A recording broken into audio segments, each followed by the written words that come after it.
दिसंबर के प्यारे छात्र छात्राओं, आप लोगों को सर्वप्रथम मेरा सुप्रभात।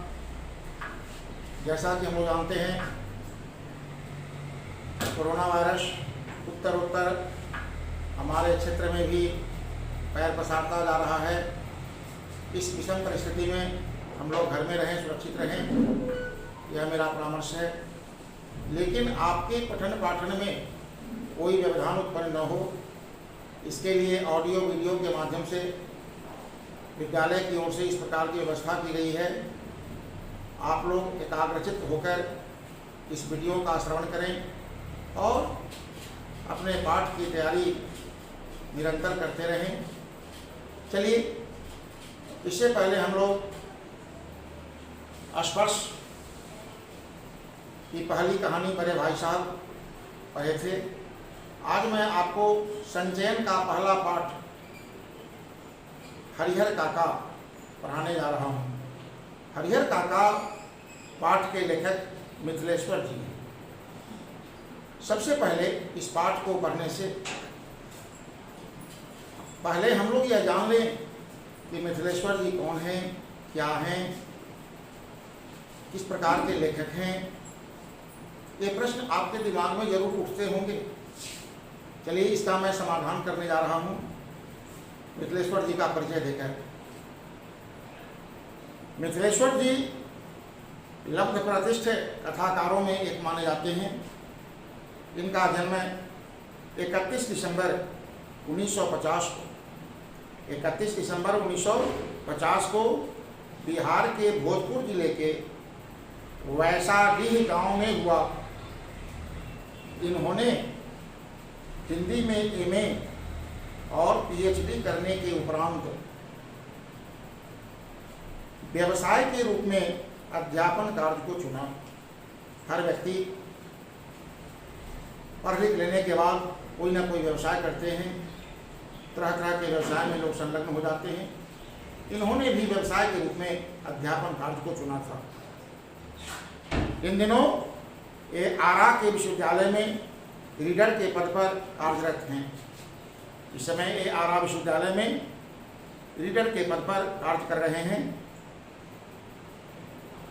बच्चों, मैं बता दूं कि मिथिलेश्वर ने अपनी कहानियों में ग्रामीण जीवन को बखूबी उकेरा है।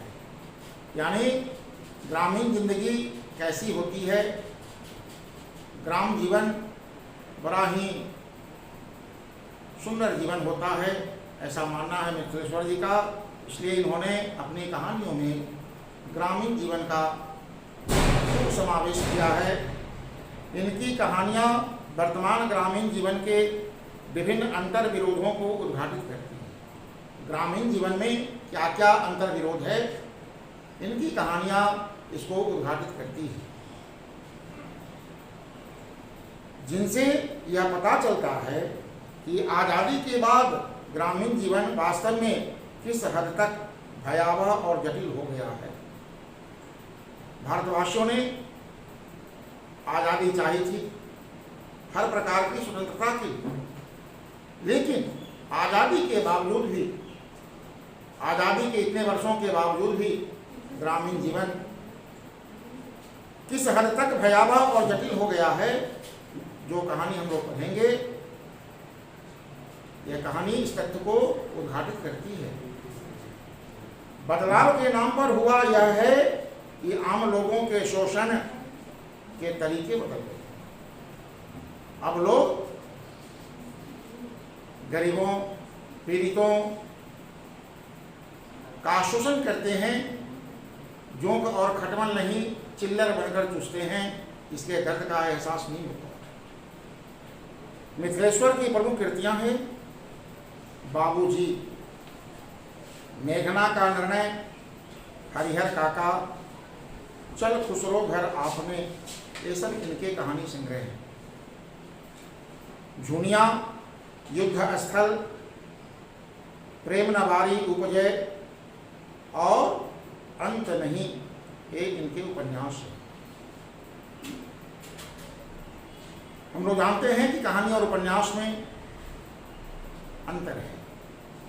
यदि हम कहें कि कहानी टॉर्च लाइट है तो उपन्यास वेपर लाइट। यदि कहानी तारे हैं तो उपन्यास चंद्रमा है। यदि कहानी नदी का पानी है तो उपन्यास महासागर का जल है। तो अपने लेखन के लिए इन्हें सोवियत लैंड नेहरू पुरस्कार सहित अन्य कई पुरस्कारों से सम्मानित किया जा चुका है। यह है मिथिलेश्वर जी का परिचय। चलिए, जो कहानी हम लोग पढ़ेंगे हरिहर काका, ये काफ़ी लंबी कहानी है और यह कहानी अप्रैल से लेकर सितंबर तक में हम लोगों को समाप्त करना है। ये कहानी पढ़ने से पहले मैं इस कहानी का निष्कर्ष आपको समझा देना चाहता हूँ कि यह कहानी किस भाव पर केंद्रित है। तो प्यारे बच्चों, हम लोग घर में रहते हैं। घर वह जगह है जो अपनों के सुख दुख में, आपद विपद में, हारी बीमारी में, हर्ष उल्लास में एक दूसरे के काम आना सिखाता है। जीवन की कोई भी परिस्थितियां हो, घर के सदस्य एक दूसरे की सहायता करते हैं, चाहे वह हर्ष का माहौल हो, विषाद का माहौल हो, खुशी का माहौल हो, गम का माहौल हो, सब एक दूसरे के कार्य में हाथ बढ़ाते हैं। इसी का नाम घर है। एक दूसरे की उन्नति का मार्ग प्रशस्त करने की सीख और अवसर देता है। कौन? घर। धर्म स्थल इसी अपनेपन को, इसी सहृदयता को, सहयोग की इसी भावना को अपनों में कहीं आगे, अपनों से कहीं आगे प्राणी मात्र तक विस्तार देने की समझ और संस्कार देता है। आप देखते होंगे कि हर गांव में कोई ना कोई धर्मस्थल होता है। तो वह धर्मस्थल समाज के सभी व्यक्तियों को जोड़ने का काम करता है, धर्म के नियमों का पाठ पढ़ाता है, मानव मात्र का क्या कर्तव्य है इसकी शिक्षा, धर्म स्थल में रहने वाले साधु संत, मुल्ला, पादरी जो भी होते हैं वे देते हैं। यदि कभी किसी के मामले में घर और धर्म स्थल यानी परिवार और प्रभु दरबार दोनों ही अपनी भूमिका छोड़ अपने मूल स्वभाव को तिलांजलि दे दे। तिलांजलि देना मतलब उसको सदा सदा के लिए छोड़ देना। तब क्या होगा? तब तो अराजकता और अनाचार, अन्याय और आपाधापी मचेगी। वह वैसे ही होगी जैसी हरिहर काका के संग हुई। इस कहानी के प्रमुख पात्र हैं हरिहर काका। उन्हीं के नाम पर इस कहानी का शीर्षक रखा गया है हरिहर काका। हरिहर काका भी उपेक्षित जीवन जीने के लिए विवश हो गए थे इन्हीं कारणों से।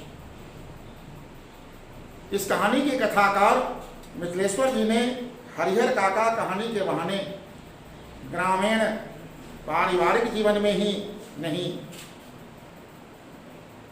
हमारी आस्था के प्रति धर्म स्थानों और धर्म ध्वजाधारकों में जो स्वार्थ लोलुपता घर करती जा रही है, हमारे धर्माचार्य स्वार्थी होते जा रहे हैं। इस संदर्भ में कहा गया है, देखो रे भैया दुनिया का खेल निराला, साधु डाका डाले दिन में डाकू जपता माला। यह कैसी विडंबना है। जिसको हम अपना मार्गदर्शक मानते हैं वह हमें दिन में ही लूटने का प्रयास करने लगे हैं। स्वार्थ लोलुपता इसका प्रमुख कारण है। मिथिलेश्वर जी साधु संतों की इस कुकृत्यों को उजागर करने का प्रयास किए हैं हरिहर काका कहानी के माध्यम से। हरिहर काका एक वृद्ध और निसंतान व्यक्ति है। आप इस कहानी में पढ़ेंगे, जब पूरी कहानी पढ़ेंगे तो आपको लगेगा कि हरिहर काका वृद्ध हो चुके हैं और निसंतान व्यक्ति है। वैसे उनका भरा पूरा संयुक्त परिवार आप लोग जानते होंगे, जिसमें माता पिता दादा दादी चाचा चाची सब एक साथ रहते हों, वह संयुक्त परिवार कहलाता है। गांव के लोग कुमार्ग पर न चले या सीख देने के लिए एक ठाकुरबाड़ी भी है। उस गांव में एक ठाकुरबाड़ी है, जहाँ के साधु संत गांव के लोग कुमार्ग पर न चले इसकी शिक्षा देने के लिए नियुक्त किए गए हैं। लेकिन हरिहर काका की विडंबना देखिए कि यही दोनों उनके लिए काल और विकराल बन जाते हैं। एक ओर उनके भाई और दूसरी ओर साधु संत उनके लिए न केवल काल बल्कि विकराल बन जाते हैं। न तो परिवार को हरिहर काका की फिक्र है और न मठाधीश को। दोनों उन्हें सुख नहीं दुख देने में, उनका हित नहीं अहित करने में ही मगन रहते हैं। स्वार्थ इंसान को कितना गिरा देता है, इसकी वानगी है यह कहानी। दोनों का लक्ष्य एक ही है, हरिहर काका की जमीन हथियाना। हरिहर काका के पास 15 बीघा जमीन है। उस जमीन को हथियाने के लिए उनके सगे भाई ही नहीं, साधु संत भी गिद्ध दृष्टि डाले हुए हैं। इसके लिए उन्हें चाहे हरिहर काका के साथ छल बल कल कहा गया है, कल बल छल तब कल युग में चल, इस घिनौनी नीति को अपनाने के लिए तैयार हैं। वे सोचते हैं कि कल बल छल का प्रयोग क्यों ना करना पड़े, लेकिन हर हाल में और हर काल में हम इनके जमीन को जरूर हथिया लेंगे। पारिवारिक संबंधों में भ्रातृ भाव यानी भाईचारे की भावना को बेदखल कर पांव पसारती जा रही स्वार्थ लिप्सा और धर्म की आड़ में फलने फूलने का अवसर पा रही हिंसा वृत्ति को बेनकाब करती यह कहानी आज के ग्रामीण ही नहीं, शहरी जीवन का भी यथार्थ उजागर करती है। एक हरिहर काका कहानी का सारांश है जो मैं आप लोग को समझाया।